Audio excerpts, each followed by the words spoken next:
Hi everyone. So before we dive in, I just wanted to say welcome and thank you all so much for coming out to the conference today. Whether you've been here since yesterday, just came today, or are only here for this session to see these fine young men present, I promise you won't be disappointed. My name is Ivan, and I'm 1/10 of a team of young researchers known as the Investigators. And also part of that team are these amazing gentlemen who are sharing the stage with me right now. Now, I like to think that we're all friends up here, so I like to know a little bit more about my friends before we start talking about the difficult things. So I'm just going to take some time to introduce these men before you. First, we have David Lee, better known as Mr. Sunshine. David is a master's student at SFU, studying social inequities in health, with research interests in how they intersect with race and sexuality. Fun fact about David, on top of all his amazingness, he's also a sci-fi loving, anime watching amateur baker. Next we have JOSHUN, rhymes with ocean, DULAI, also known as Gretchen Wieners because of his fabulous big hair that's probably full of lots of secrets. JOSHUN completed his undergraduate degree in psychology at UBC and now works at the Health Initiative for Men as a totally outright coordinator. He's been to 4 Lady Gaga concerts in 2 different continents. Next, we have Jordan Sang, or Honey Boo Boo Child, depends on the context. Jordan is a recent graduate of Health Sciences program at SFU and will soon be completing his master's degree in public health.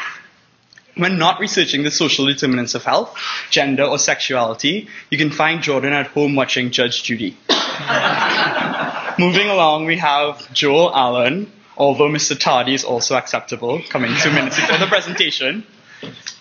Joel is currently finishing up a degree in political science with a minor in history at UBC and is interested in researching the ways that social determinants of health can inform public policy.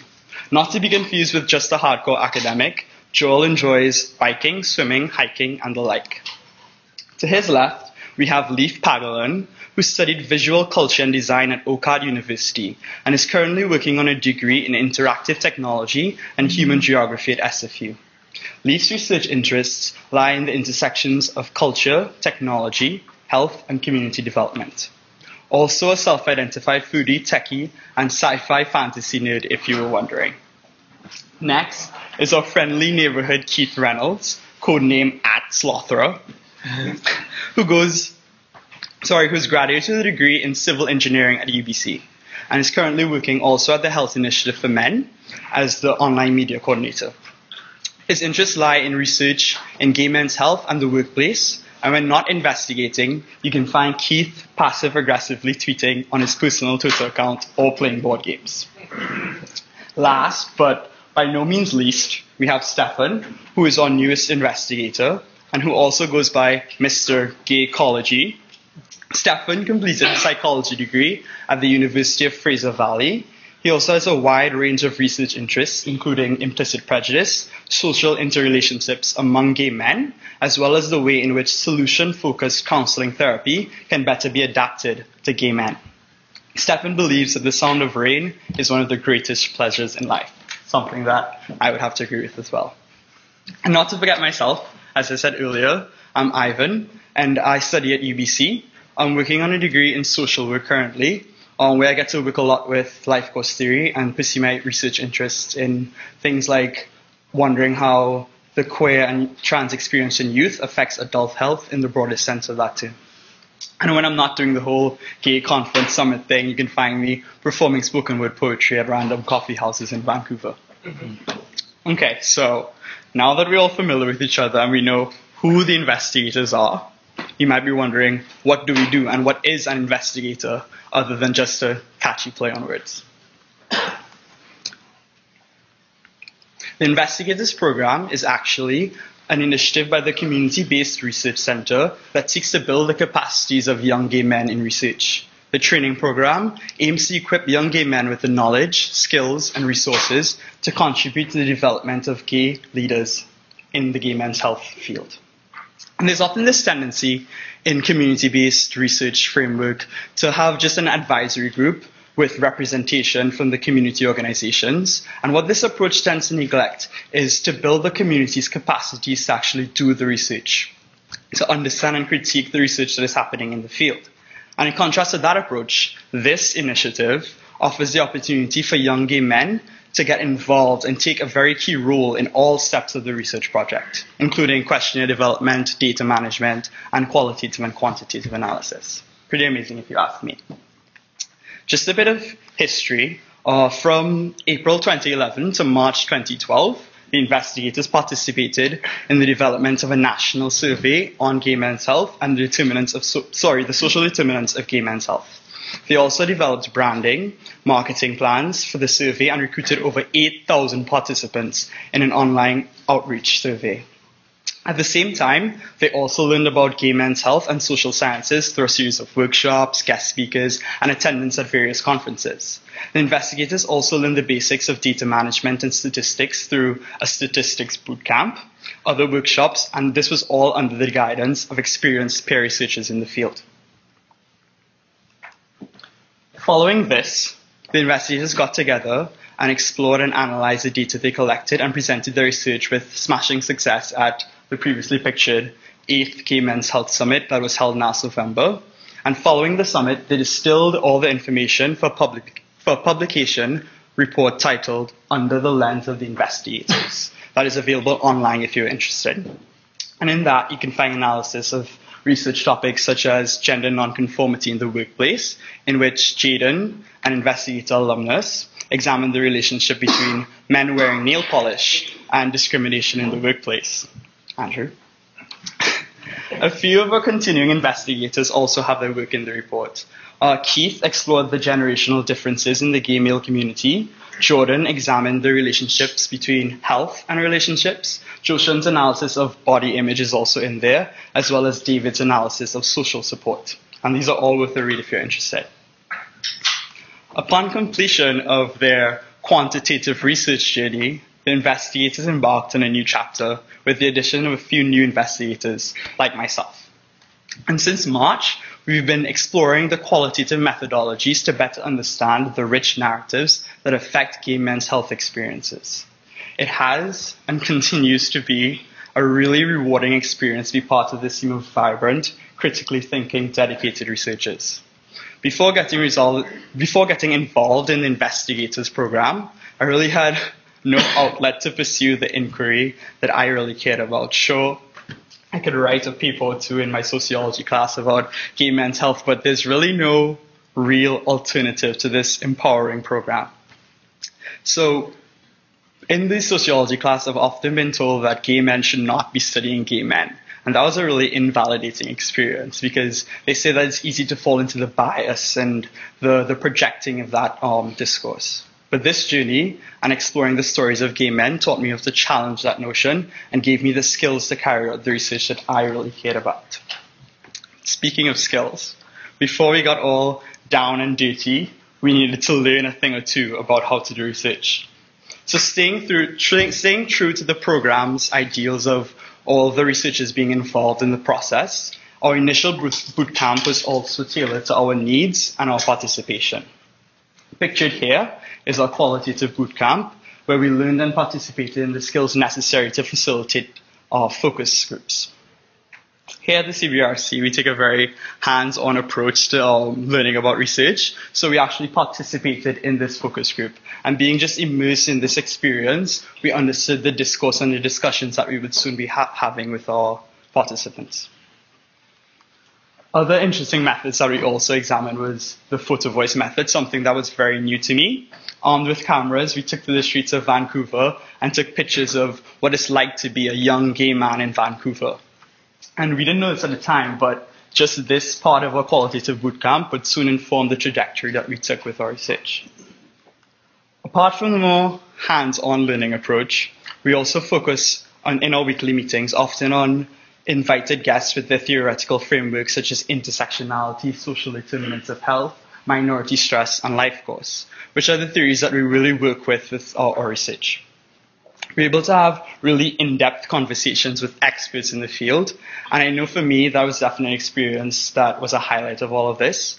because it's not too often that you get to sit over coffee with a professor at UBC or SFU and have these really difficult conversations about how all the different ways that our identities intersect in that research and how that affects the things that we learn in classes. And it was a really validating experience as a frustrated undergrad that don't really get that opportunity outside of the Investigators program.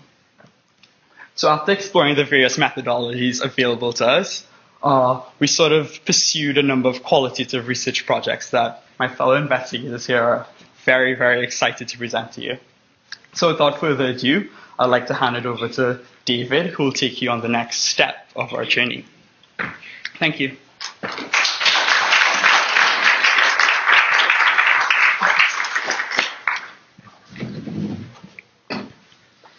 Oh, exciting. Okay. Thank you so much, Ivan. That was such Ivan alluded to so many wonderful things that we'll be talking about today. First off, I wanted to talk about just one event that the investigators participated in last year. So the investigators were also involved in an exciting new event that started just after last year's summit. So last year, the Community-Based Research Center, in partnership with YouthCo, decided that the time was right to bring together young gay men to talk about and imagine the future of young gay men's health in BC in a one-day gathering following the Gay Men's Health Summit entitled Stepping Up to the Future of Young Gay Men's Health, often abridged as Stepping Up. So with programs like Totally Outright, Our City of Colors, Empowerment YVR, and the investigators, of course, all running strong, it seemed like an ideal time to test the waters with young gay men who are active in the community and have discussions about several key areas in young gay men's health in BC, including research, programming, and looking toward the future. And that's exactly what we did. So over the course of a day, we had these discussions amongst young gay men and advocates too. So here's a very, very brief overview of the highlights and the major themes. With respect to research, 6 priorities were identified, and here's a brief overview of them. So gender and sexual identities encompasses the full spectrum of gender and sexual identification, including but not limited to queer, genderqueer, and trans identities. Structural issues looks at systemic heterosexism as the root causes of inequities in young gay men's health. Coming out focuses on the impacts of coming out developmentally, personally, and in the workplace. Gay spaces encompasses all those spaces, commercial, community, and online, that are involved in young gay men's communities, friendships, and experiences of their sexuality. Diverse experiences touches upon the need to consider diverse self-identities and ethno-cultural experiences in research.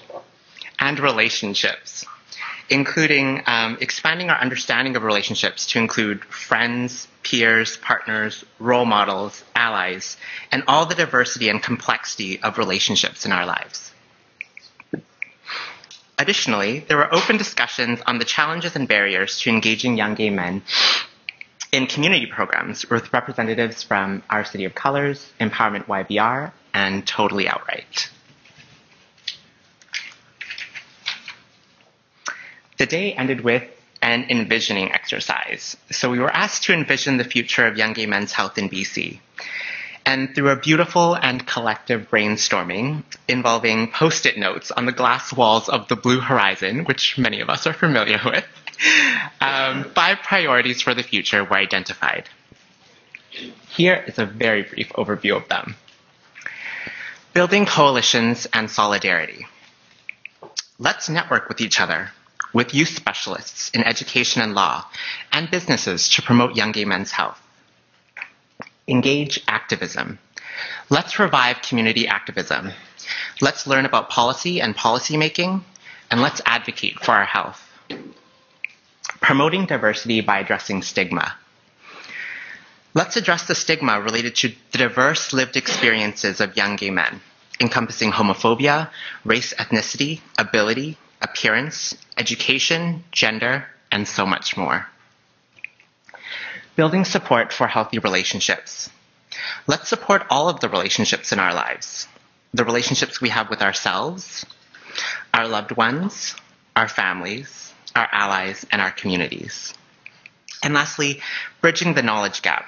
Let's bring together all the knowledge across generations, community organizations, and gay men from all positions in life.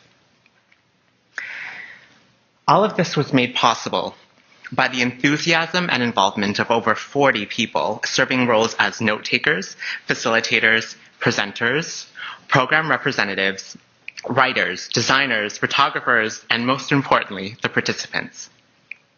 And there's actually a photo in the top right of Olivier managing all of the PowerPoint presentations of the day and making sure the day went smoothly. So all of the ideas from the day made the Stepping Up report possible, which provides a lot more detail to the themes that I've just outlined here. And of course, is available on the CBRC website in our resources list. So we got a lot of feedback from the day. Excitement. A thirst for more in-depth discussion on a variety of topics. We also got drawings. This one is my favorite. And a desire for more. So good news. This year, the CBRC is participating with, in partnership with the Health Initiative for Men and Youth Co. In putting together the next gathering of young gay men called Stepping Out. So this will all be happening tomorrow. And for more information, please feel free to contact investigator JOSHUN, and he can connect you to the event. So this year's event will address the priorities that were identified in the first event. And now to shift gears to the main meaty part of our program. So now I'm going to start talking about the qualitative projects that we conducted throughout the year. So I'm excited to present the first in a series of qualitative projects that the investigators were involved in. So the project that I will be talking about will be Photo Voice. So what is Photo Voice? Let's start there. So Photo Voice is an art-based qualitative method that involves three main parts: developing a question, taking photos based on that question, and then writing written descriptions of those photos that were taken in relation to the question. So I've abridged it all here into three simple steps. So it involves a question, a photo, and an answer. So let's start with the question. So in thinking about what question we wanted to answer, we were actually coincidentally coming up with a question around the time of Pride. So with a little bit of serendipity, we decided that our main question would be around what Pride meant to each of us, with some guiding questions in the background as well.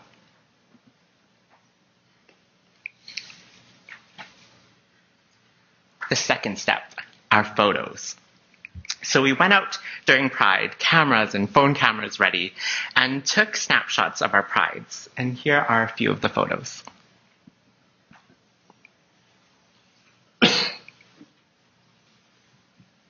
And a few more.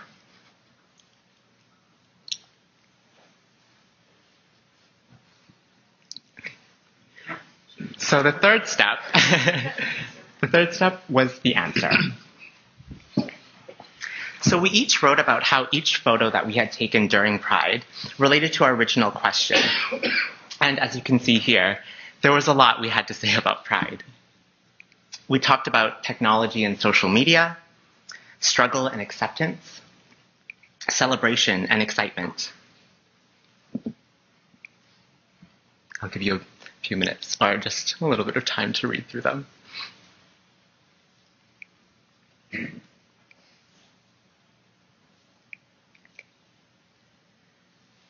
So looking at all the photos and responses that we collected throughout Pride, two themes emerged from the data. The first theme was around politics and pride, which all the investigators touched upon in their photos and photo descriptions. So I'm going to go through just a select few of them, and please feel free to read the quotes and take a look at the images. So we spoke about a key aspect of politics, public relations, and how Pride has increasingly become a space for, quote, good PR. As highlighted by one investigator's photo description, I was too busy caught up in the politics of Pride, shaking hands, sending emails, and posing for photos. We spoke about politics as collective action and how Pride can serve as one way of bringing people together for action.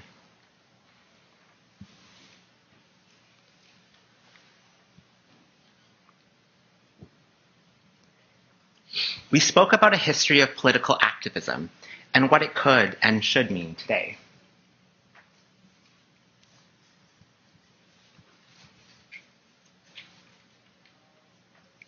Another theme that emerged from the data was the personal meanings of Pride and how Pride was uniquely experienced by each investigator. We spoke about complex relationships with shame and pride.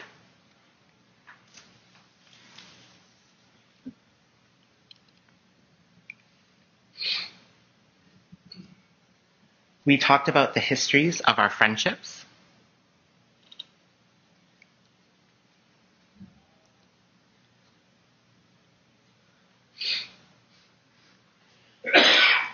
We talked about the love and care that we have for each other, as beautifully highlighted in this quote.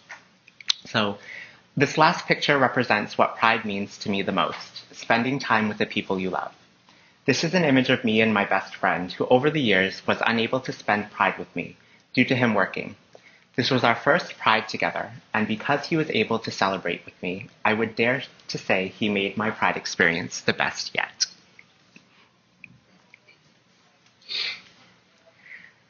So there is so much we've learned about photo voice as a method and about Pride. In fact, what we learned about Pride mirrors what we learned about photo voice. First, it's complex. Pride can be captured and understood in so many different ways. A photo attempts to capture, both literally and figuratively, just a snapshot of the diversity of meanings and experiences related to Pride. In fact, although I presented the two themes as separate, the investigators all highlighted Pride as both being political and personal and discussed the tension between the two. Second, it's reflective. The process of writing descriptions about the photos that we had taken put us into a position to consider what Pride meant to us, not only during the moment we had taken photos, but as a reflection of what Pride meant to us in the broader context of our own lives. Which brings me to my last point. It's unique. It's impossible to get exactly the same photos and descriptions if we were to do another photo voice project. And perhaps that's the most beautiful aspect of this method. The process of photo voice really involves a connection between the researcher and the data that illuminates the unique social locations from which each of us approach the question, the photos, and the answer. Thank you. And now I will pass it on to JOSHUN.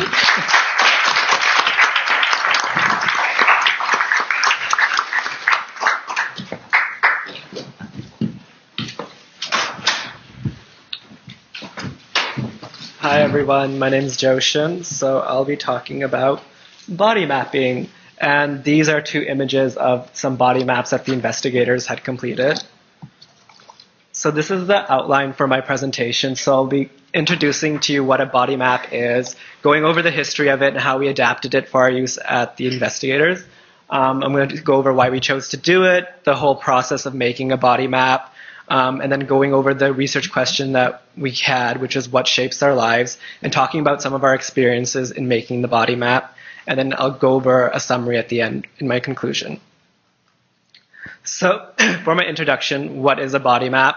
I have the definition up there. So it's a life-size visual and artistic representation of one's physical body in relation to his or her life, and it's used as a way of storytelling one's personal experiences. So in terms of its origins, body mapping is usually used, it was originated in South Africa with women who are living with HIV or AIDS. And it's more of like a therapeutic technique, and it's usually done with like the researcher and one person. But the way we adapted it for our use is we did it together as a group over 2 sessions. And usually with body mapping, you have like a wide variety of materials to choose from. But with the limitations of the CBRC office, we just stuck with markers and magazines and construction paper. But usually there's a lot of painting and stuff involved as well.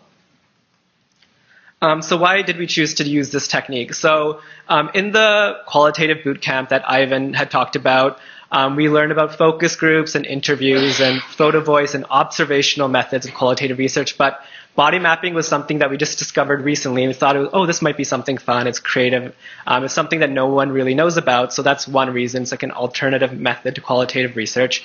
Another way is that when doing qualitative research, it's important to remember that to include reflexivity, in the sense that when you're doing qualitative research, you should always keep in mind of reflecting on how you're immersed into your work and how you think about it and how it reflects onto you. So when doing body maps, we're creating your life story. So you're reflecting a lot about your personal experiences and your identities, which leads me to my last point is it's a great way to understand intersectionality. So we had done the body mapping after we had an intersectionality workshop here at CBRC. And this is the definition of intersectionality from that session. It's kind of lengthy, so I'll just kind of summarize it for you.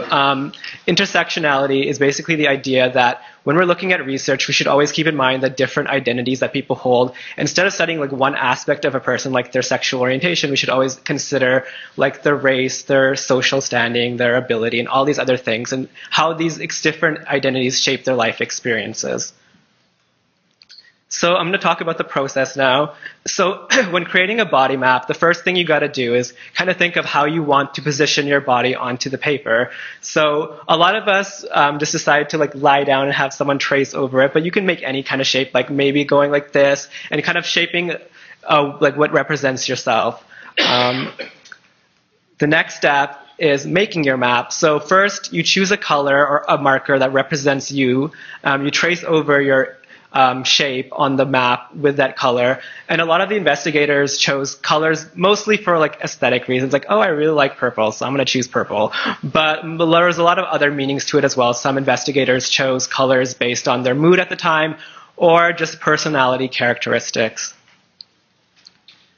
And so when making their body map, I gave them the research question, what shapes your life? So they had to make a body map reflecting that question, what shapes their lives, and including as much of whatever shapes their life as possible. I also gave them the research question of, think of a personal slogan that best represents you. So on the screen are some personal slogans. I'm not sure if you can read any of them, but I'm going to try my best to read them for you. One person wrote, work in progress. It's all about the process. Another person wrote, shaped life, shaping lives. Another wrote, it's not what it looks like.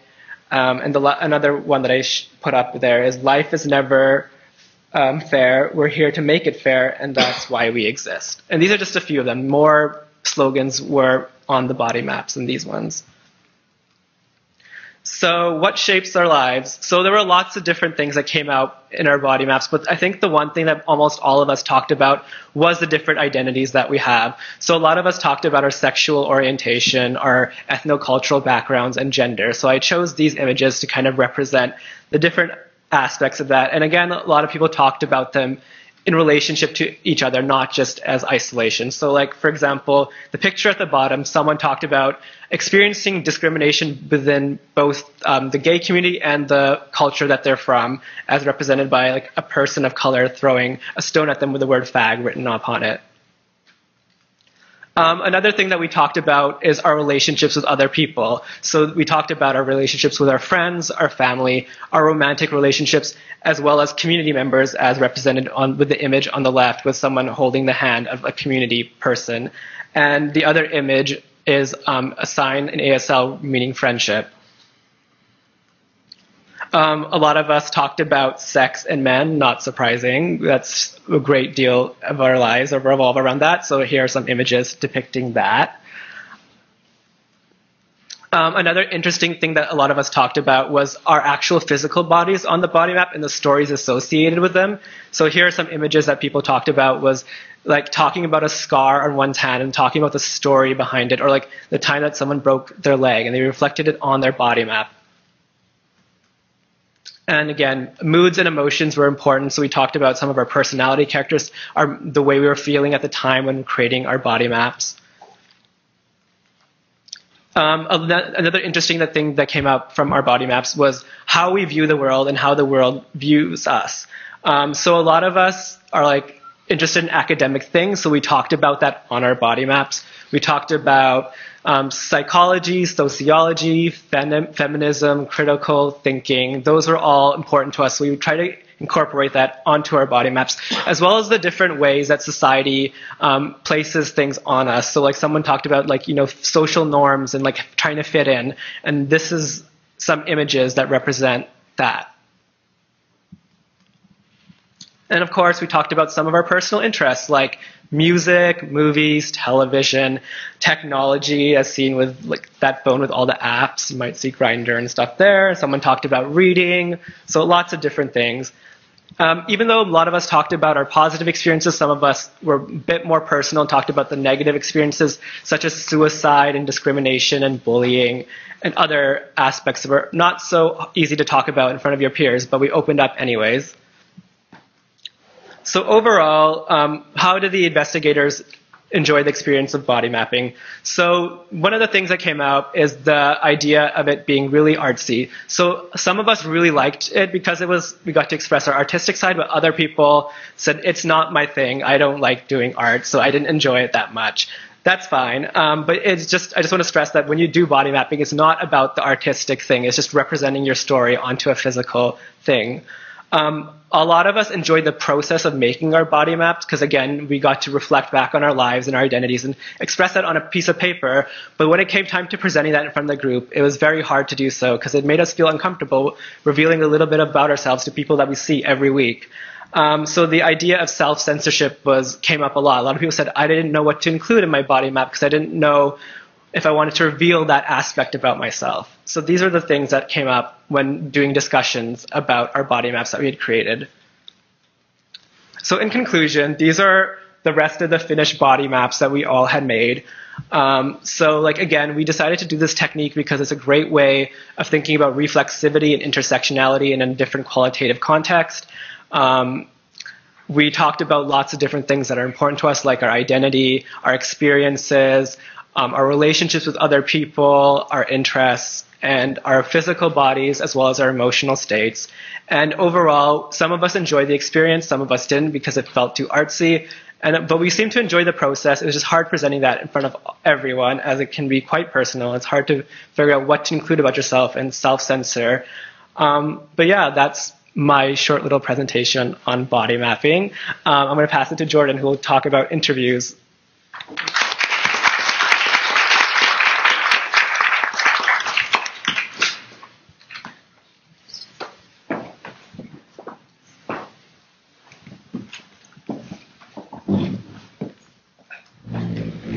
So my name is Jordan, and I'll be talking about the interviews that all the investigators did.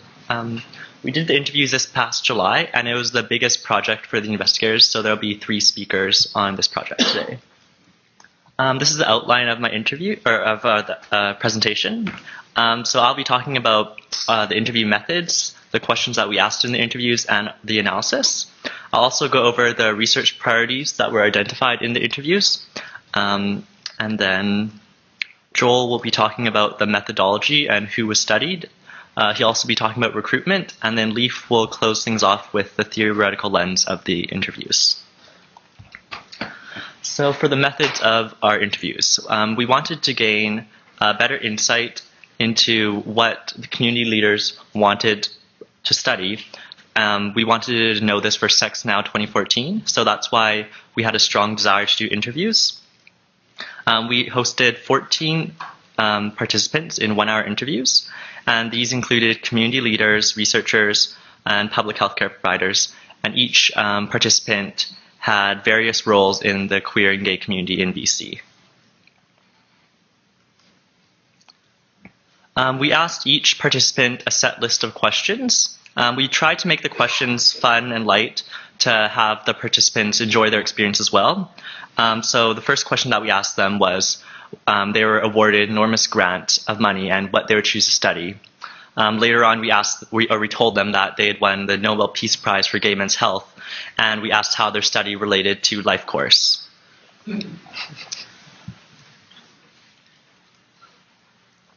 So for the analysis part of the interviews, we worked as a team and we each listened to a part of our interview and transcribed a portion.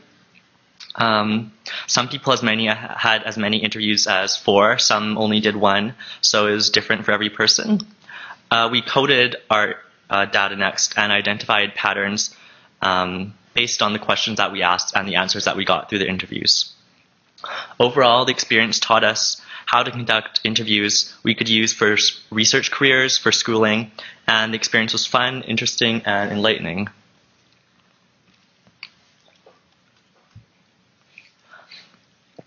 So now I'll talk about the themes that came out of the interviews.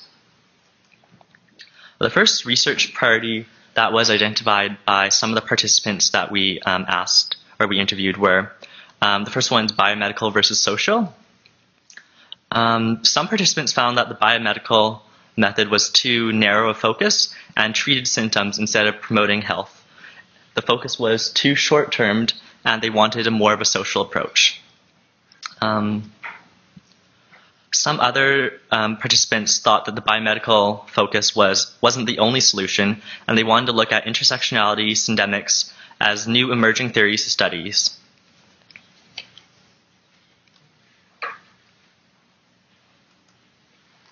And this is a quote that we got from a participant that embodied the theme biomedical versus social.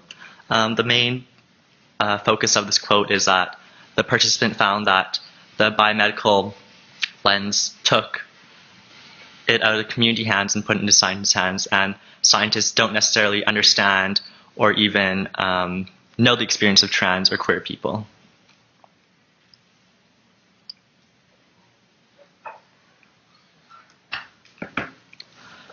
The next research priority that was identified through the interviews was holistic approaches. We originally thought that HIV was becoming less popular for researchers and that we had this saying that anything but HIV. But we found that when we actually listened to the interviews, that HIV was still an important topic for many community leaders and that it was still an area to study. Some participants thought that there could be more innovative interventions for HIV. And this is a quote that from a participant. We need to be looking at a much more holistic concept of what queer and trans health can be.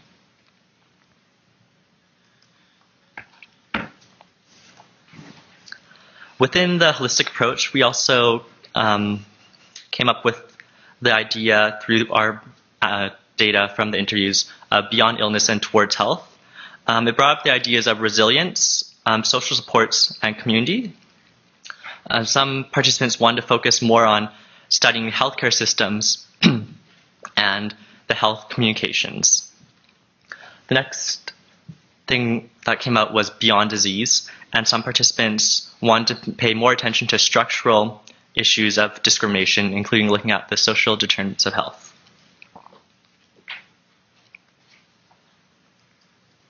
Lastly, the next priority we found was when we asked the questions of what people wanted to study, they didn't go straight to a topic, but they went to a population, and these were understudied populations. And these included Indigenous people, trans people, and gay seniors. And I included some quotes here from participants, and I'll read one, but they all generally say the same thing, that these populations are not being studied enough in research. So, queer trans men experience a lot of invisibility and are underrepresented in research.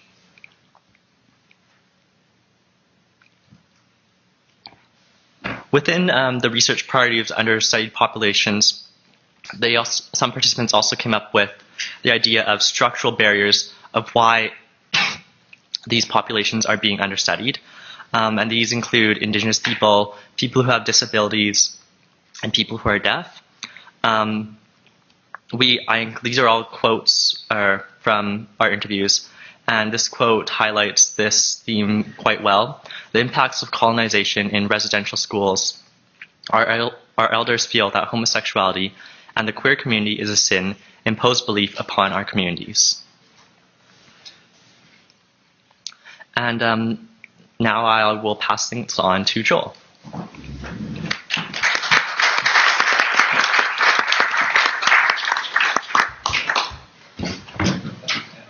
That's all right. All right. I apologize if my presentation's a little bit scrambled. I was up till the wee hours of the morning working on a paper, and then I had a presentation on oversight institutions in Canadian government this morning, so a little bit different than what I'm going to talk about right now, but it's kind of similar, I guess. So when conducting interviews, we asked participants, sorry, I actually had the wrong one there. One recurring theme that came up in these interviews was the difficulty arising from the predominance of the terms MSM and gay. Now, I just want to ask for the MSM men in the room, who here actually identifies as MSM? Put your hand up. Okay, well, you kind of blew my point, but what I was going to say is that no one really identifies in their day-to-day life as MSM, well, except for you. What this suggests is that that's kind of problematic in the literature, is the fact that we're focusing on MSM. Conversely, another problem was the fact that a large number of men who don't identify as gay yet are engaging in sexual acts with men. So how do we reconcile the difference when conducting this research? What sort of terms should we be using, and how can we make sure that it's inclusive? The majority of informants mention that community-based research is the best practice for researching the health and lives of gay men. Oh, I lost that slide. Oh, shoot. Oh. They suggest that, crap, I lost that. Sorry.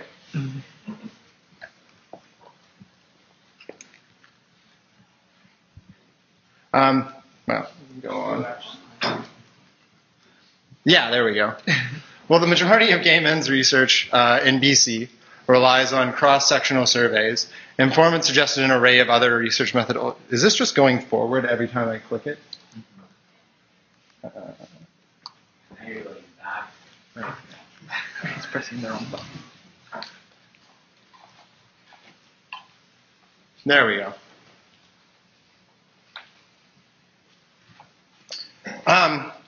So one of the things that informants recognized was the large diversity of experiences within the community. Some highlighted that the research is some people are less likely to be represented. The fact is, the members of our community come from a wide variety of backgrounds and have substantially different lived experiences. Unfortunately, the research that does exist tends to exhibit the idea that the gay community is homogenous, when the reality, as we all know, is quite different. So then the question becomes, how do we conduct research that is inclusive of everyone's lived experiences?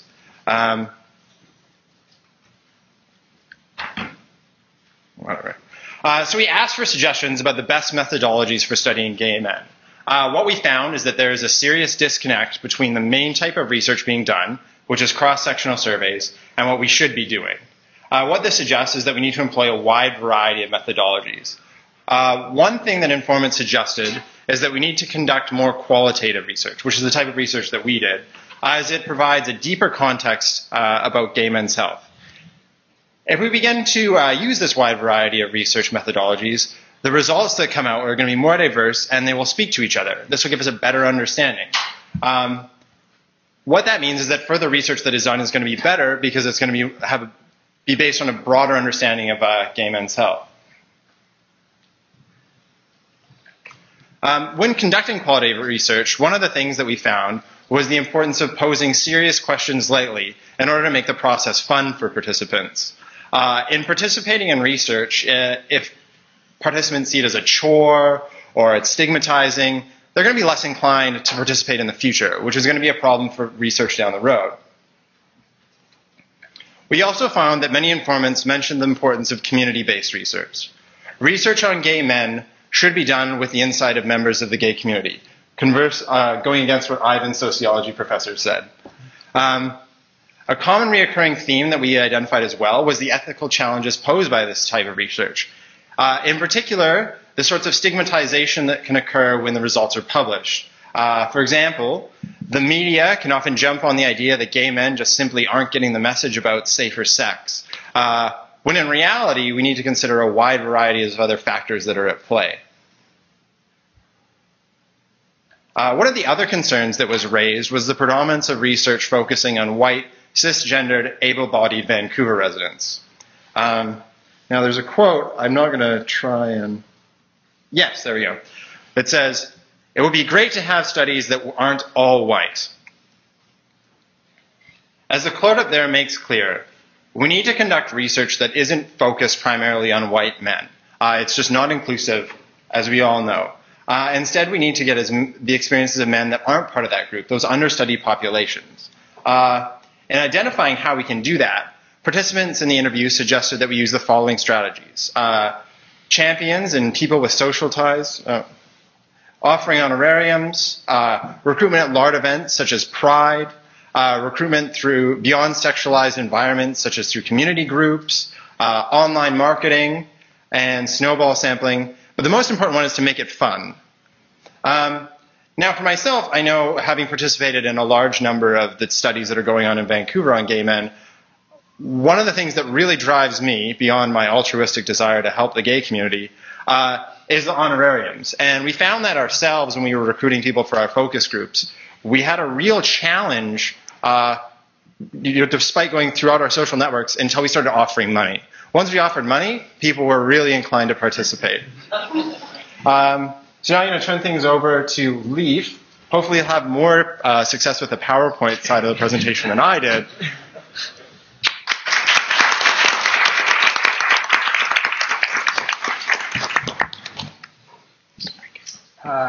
Thank you, Joel. So I'm going to talk about the next two sections for the interviews. And the first one is life course, and the second one are theoretical lenses, which actually builds on the presentation that Jordan and Joel were speaking about. So life course is actually, it's a theme of our upcoming research. So we explicitly asked informants to speak to it because the interviews were basically a thought exercise of a dream research project. We asked informants how they could apply a life course perspective to their dream research project.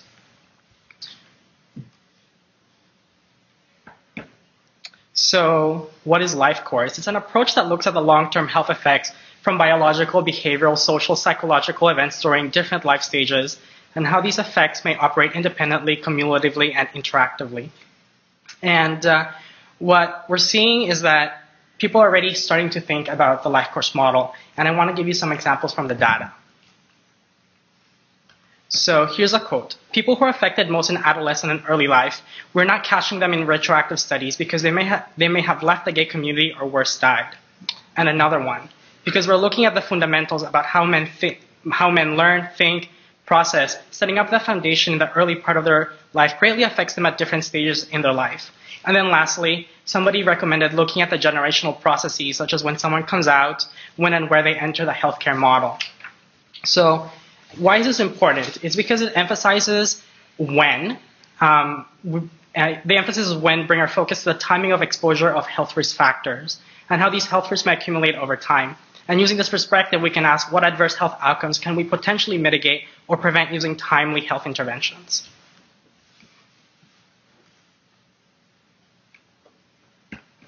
We're also seeing what an informant identifies as a great divide generationally between gay men. And an example is older gay men have experienced very different health phenomena from younger gay men. And older men felt isolated and need physical spaces to feel comfortable. Younger gay men want to be part of the heterogeneous spaces. Older gay men want to be part of homogeneous spaces. So the concept of time is important in a life course perspective. So we have to account for social changes that happen over time. So it's very easy to imagine how different things are now compared to, let's say, the early stages of the gay rights movement. And examples like these, we can group younger and older guys into different cohorts that's defined by age as well as the historical and social context. The life course also acknowledges the long-term health effects can cross generations, and they can also occur at a population level. So when we think of life course, we think about it only as an individual, but it's also possible to think as life course as the life course of the community. And one person was interested in the historical changes that brought gay men together under mechanisms of oppression and disease. So a health intervention with a community life course focus could advocate for intergenerational community development as well. Long-term health effects can cross from one generation to the next. They can be positive, but those effects can also be negative.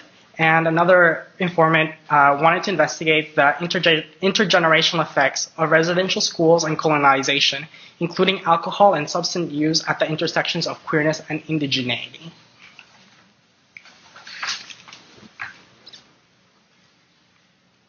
And the next section is theoretical lens. And unlike the other questions, we didn't explicitly ask people to speak to what theoretical framework they wanted to utilize. But as we started exploring the data, what we noticed is that people actually speak to these issues either explicitly or implicitly.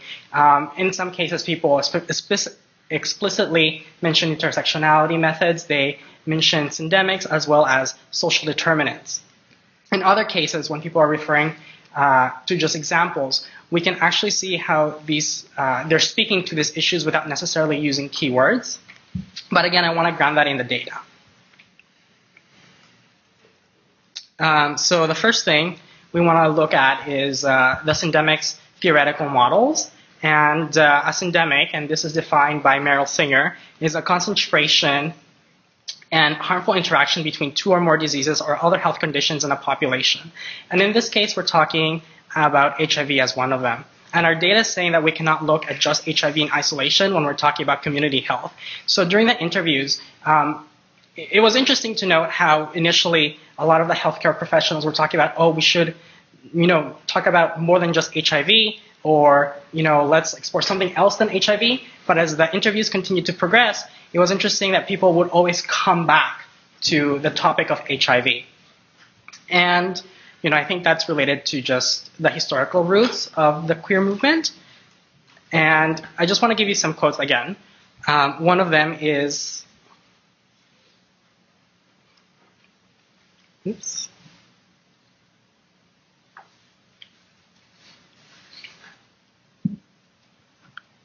We're constantly looking back at HIV epidemics rather than everything tied to gay men's health research is tied to HIV.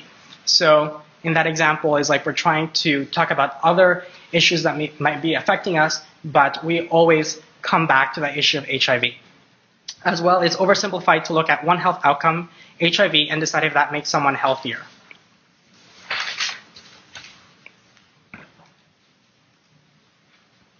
And then the following quote identifies other health conditions that we should also be considering, and is that gay men have unique needs. For example, they're at a higher risk of suicide, depression, substance abuse, homelessness, and feeling alienated. And the syndemic approach is summarized succinctly in this quote. I really believe that we should focus as well as, not instead of. And should we ask why? Well, in another quote, another person says, I look at the root causes of HIV epidemic are actually the causes of some of other major health problems. And moving from syndemics, we can also use, we can explore the relationship between syndemics and the social conditions that bring about syndemics and their relationship to social determinants. And syndemics don't occur in a vacuum. As Singer puts it, the interaction of disease or other health-related problems commonly occurs because of adverse social conditions. And we can examine how these conditions are set up by social determinants. And these are social, economic, physical, or environmental factors that influence our health. So some of the things that people were mentioning were barriers to healthcare. For example, the impact of knowledge on people's behavior and health promotion, how they understand this knowledge. So the question of effectiveness and efficiency of knowledge transmission. Also, another person mentioned they would like to know how immigrants with English as an additional language understand health information not available in their primary language. So we're looking at the culture appropriate health services. And another person believes that gay men's community is siloed off from the mental health community and more bridges need to be built. And this specifically speaks to SYNDEMICS, looking at health and also mental health, and also at the structural issues of our healthcare model. And another social determinant was social support. Social isolation is a problem in the community, was identified by one informant. And another person said, gay men seek spaces and community to validate ourselves. We're now doing this online. And this quote highlights the increasing role of technology, but as well as the changing geographical landscape of our community. And lastly, research has not been specific on the levels of sexual intimacy-based engagements that gay men experience, or in many cases don't experience. And this is meaning that our health research isn't exploring the many kinds of ways of relationship or ways men connect beyond just sex, looking at different levels such as friendship, romantic relationships. And lastly, we're looking at stigmatization and discrimination. And one of the quotes was, younger gay men have experienced health phenomena such as homophobia and heterosexism, and this impacts their health. As well, somebody said that trans issues are under-prioritized in the community, and people also brought up that there needs to be more inclusion and access. And our data is echoing that we need to take into account the social conditions and structural issues of our health outcomes we're attempting to improve. And social determinants as a theoretical lens allows us to do exactly that.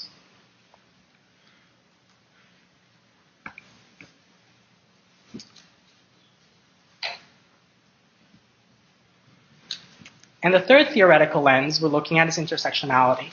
So we're seeing the link between syndemics and adverse social conditions, but it's also to recognize that these conditions arise, quote, especially as a consequence of social inequity and unjust exercise of power.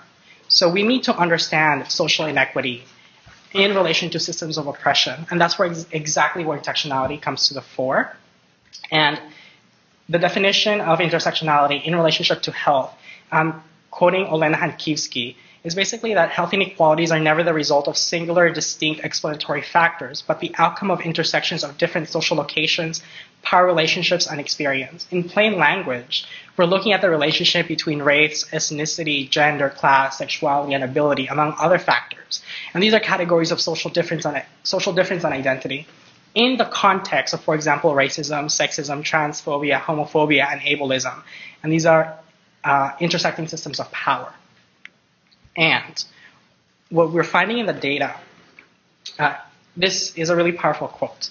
Being indigenous, I find that I'm not really represented in gay research. And then vice versa. In indigenous research, I don't see a lot of gay men being represented.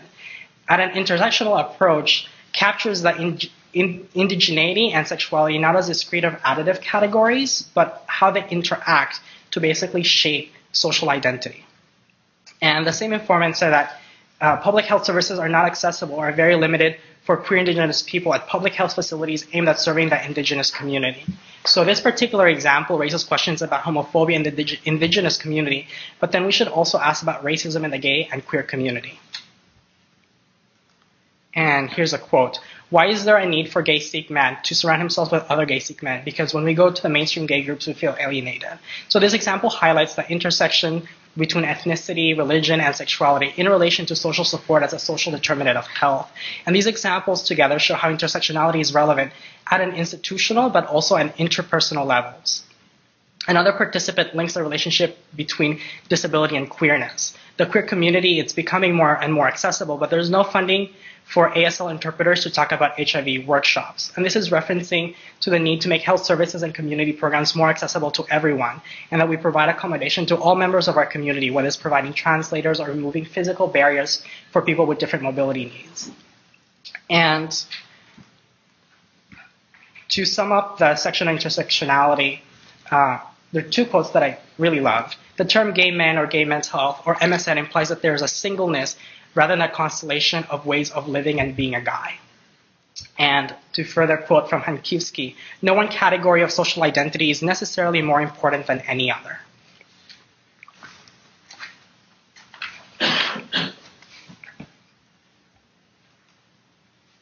Oops. To summarize, the syndemic framework allows us to grasp the multiple and simultaneous epidemics affecting our community, which isn't only HIV. And the locus of a syndemic are generally adverse social conditions caused by social inequity and the unjust exercise of power. So to conceptualize social inequity, we need to talk about the intersecting identities in relation to systems of oppression. And these models can work together to expose how social structures are impacting our health. And then lastly, to basically just sum up the interview process where we're currently at, we're still continuing to work through the interviews, but from our initial impressions and what is like really apparent to us is that there's so little that we know about gay men's health, because there continue to be many unexplored research areas. And there's an overwhelming interest to research the social conditions of health and illness and to research the many underrepresented and understudied populations within the gay and queer community. And the interviews provide us knowledge on how to attend to the high priority issues that have been identified by the health experts we interviewed. And we hope to translate this research into practice, especially for our upcoming Sex Now survey. And now I want to pass it on to Keith.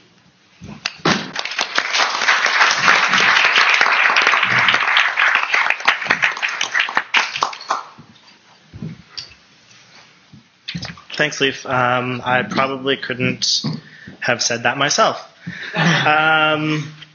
So I'm going to be talking to you a little bit about focus groups, which we conducted towards the beginning and towards the end of September.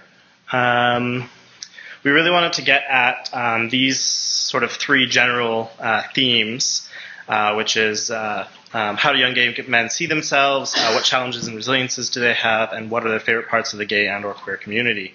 We wanted to look specifically at young and gay as two identities that intersect and really distill them down into some meaningful data. I stress this because we wanted to, not to beleaguer the point, but we wanted to use a life course analysis to see the differences that play out between younger generations of gay men and other generations, which isn't to say that they don't have similarities, but we didn't want to confound the data. So we recruited 4 small focus groups of young gay guys using our own personal networks and some social media work. I mean, it just happens these days. And while many of them live in Vancouver now or in the surrounding areas, some have grown up elsewhere in Arizona or California, and even exotic locations like Toronto.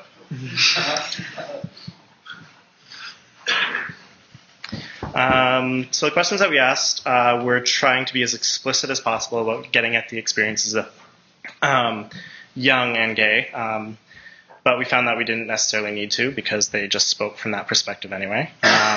But we did want to give them a chance for self-reflection so that they could really explore themselves and give us the opportunity to evaluate what they have to say, but also trying to stay true to that, or stay true to what they say in their own words. With all this in mind, we really wanted to probe deep, and so we asked questions about aliens. Next time, bigger applause. We asked about aliens. So the first question we did, we tried to take a lighthearted approach to really get the guys to think about their identities by framing it as aliens come in from outer space. How would you describe your life as a young gay man? And that was the departure point.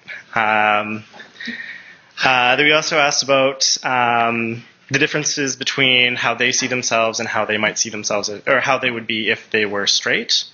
And we asked about how they felt that they fit into the gay community, what their favorite parts of the gay community, or if they saw themselves as being, even if they saw themselves as being a part of the gay community. So how do young gay men see themselves? First, the answers, one of the first questions we asked were, what makes you a young gay man? And the answers were overwhelmingly, I'm young and I sleep with men. They didn't really have much more to say on that until we started probing deeper. And we found that it actually informed a lot more of their relationships, behavior, lives, obviously. They said that if they were straight, they would be farther along on their heterosexual checklist. They would have kids or a wife or something. Keep in mind that these are young gay men who are like 19 and 20. And and that being gay gave them more freedom and choices about how they wanted to live. And that when comparing themselves to to their straight peers, they didn't see themselves as better or worse. They just saw themselves as different.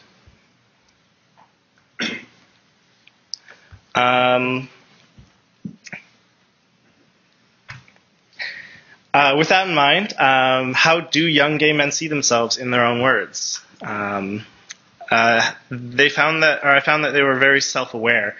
They all expressed this level of introspection that, having grown up in such a heteronormative world, they had a stronger and more intimate understanding of themselves, and they were often grateful for this ability to think about who they are, how they value the world, and they acknowledge that their lives in Vancouver are very different than the lives outside of Vancouver if they've lived or visited other areas.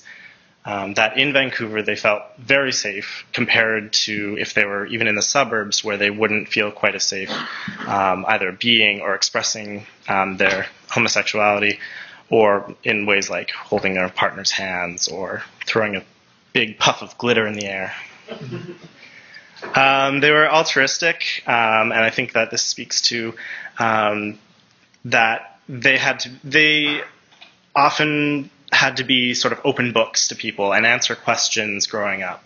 And this has just become a part of who they are. While there's a general understanding of what gay is in society these days, that their own nuanced lives meant that they still get a lot of questions and have to answer and clarify. And so they freely give up this information to people.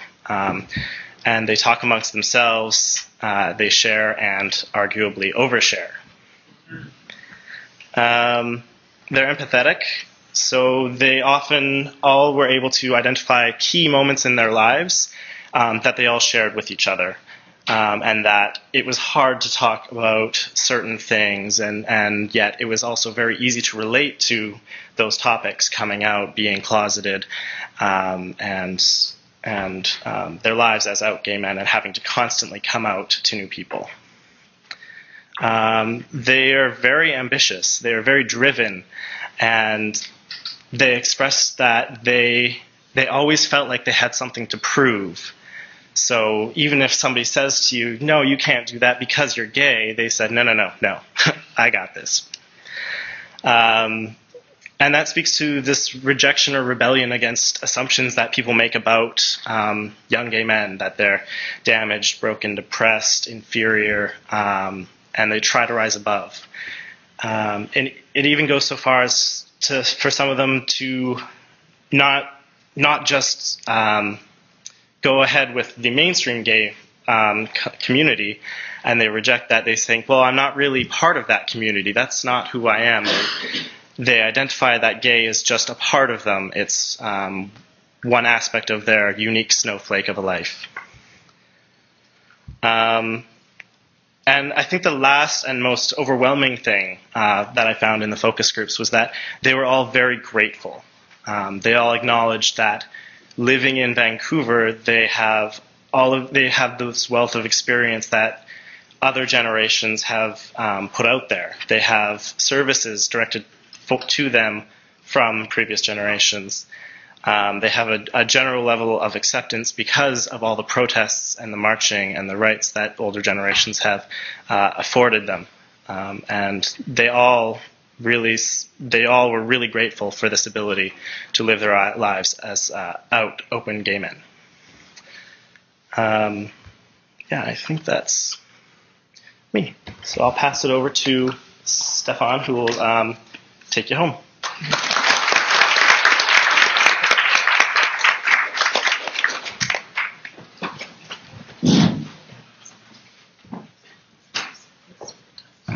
Thank you, Keith. So I'll continue our discussion about focus groups, and we'll be moving on to the next three key themes that we came up with. The following one is the favorite things about being gay. So what did we ask participants? Well, we asked them, what are your favorite things about being gay? And what are your favorite things about the gay community? A key point that came up was the freedom and opportunity to do things your own way. There's a fairy tale worldview about how your life should be, but as with any person who doesn't conform to the norm, you question all the givens in life, and that opens up your mind a lot. The world is a bigger place in our heads because we don't just subscribe to these social norms. We get to pave our own way and make our own decisions. That's my favorite part. Next key point was the rallying point on all those aspects of similarity and our shared experiences. Many of these participants were talking about coming out experiences and bullying and shame. The quote highlights, "I like that even though we all have gone through the same, we haven't all gone through the same experiences, we all have that one thing in common, and as you meet someone, you can empathize with them. I like that we're all connected in that way and that we've created a community around that." The next key point that was brought up was the opportunity to be ambassadors and role models. I feel like I have open minds more so than I have closed minds, and that's a great thing about being gay. Next quote suggests that you can be an ambassador to more than just the gay community. Because you go through these unique experiences, you're more compassionate, not just towards the gay community. Next thing that was talked about was inclusiveness and acceptance within our community. There's a lot of talk about the different types of relationships and the different experiences that we've had, and yet we all seem to bond together. If there are policies you could say that the gay community adopts, they're the ones that are the most encompassing as possible, and I think that acknowledges there is so much diversity in being a gay man, and yet it's still inclusive. The next key point that came up was the opportunity to challenge sex and gender roles. This was a very fun thing for the guys to talk about.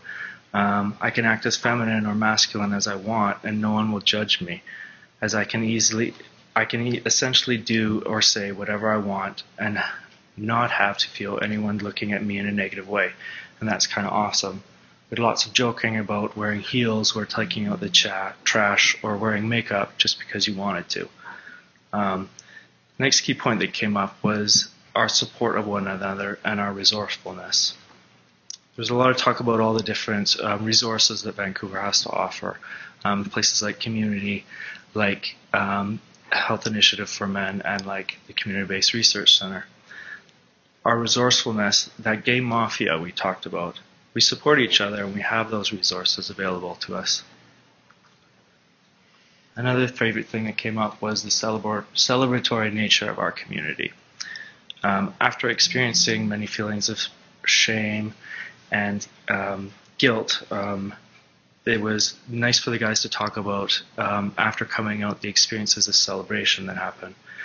Pride, it's our own special holiday. There are record numbers of people who show up every year to support us. It's very empowering. The sex. Right away, some of the biggest thing that came up about their favorite thing was the gay sex that they got to start having. And not only that, but there's a lot of discussion about the positivity within our community. After these feelings of shame were talked about, it was quite liberating for these men to view gay sex in a different light. The next theme that came up with was challenges and resilience. What did we ask them? Well, we simply asked them, despite the...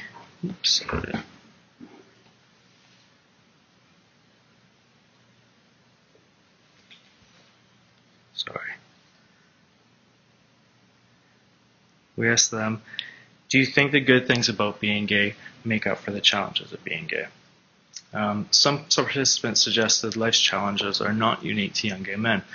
It was interesting because these gay men seem to view a gay identity as secondary to an identity as just a young gay man. It's as challenging to be a gay person as it is to be a straight person.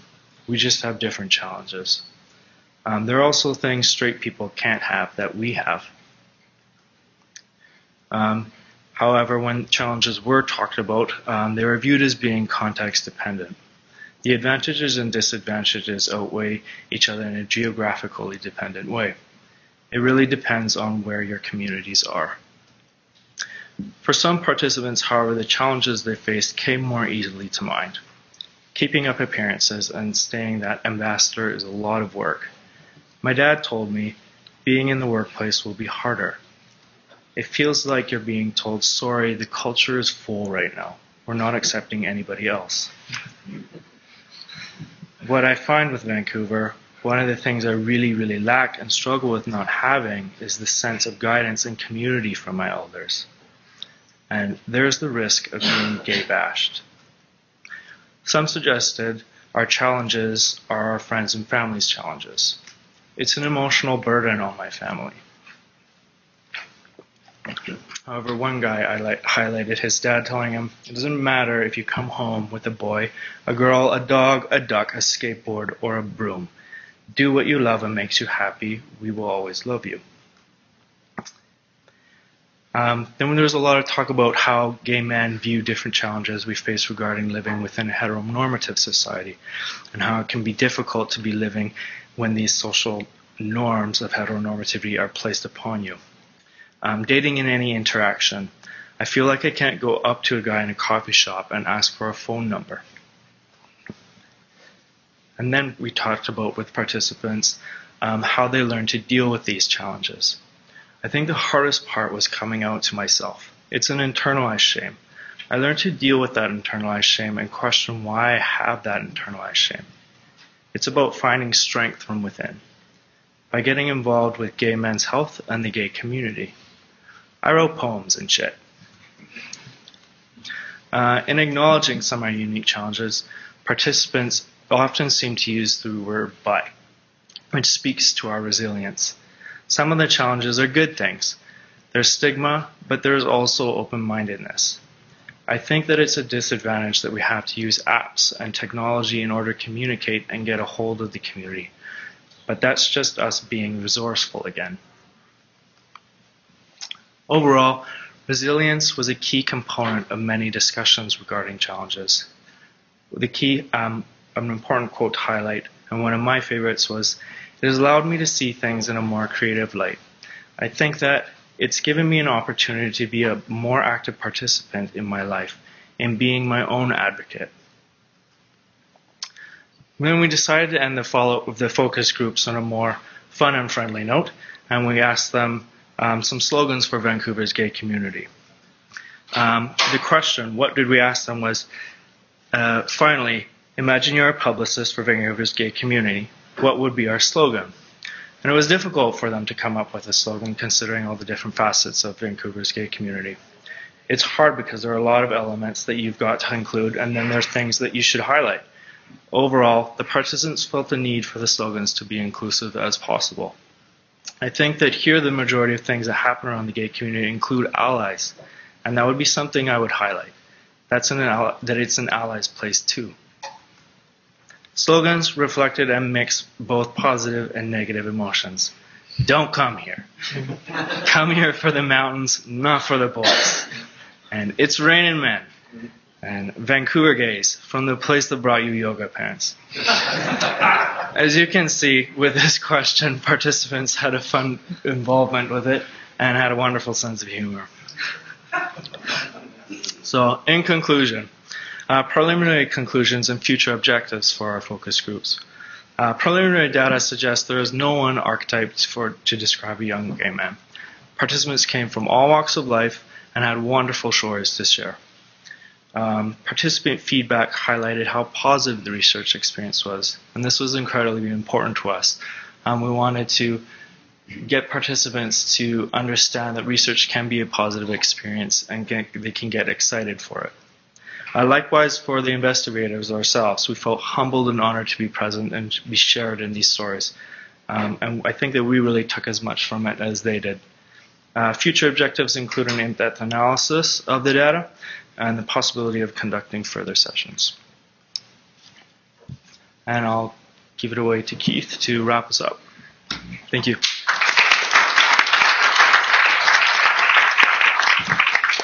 Thanks, Stefan.